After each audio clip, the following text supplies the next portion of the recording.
Otto 3.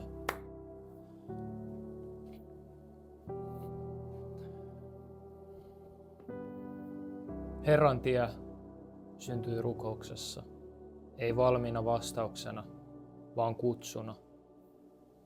Mä oon itse kokenut, miltä tuntuu kulkea uskossa yksin, kaivata yhteyttä ja olla paikassa, jossa voisi kasvaa yhdessä. Silloin ymmärsin jotain tärkeää.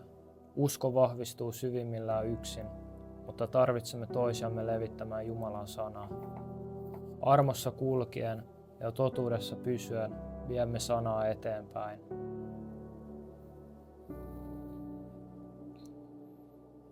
Siksi syntyi Herran tie.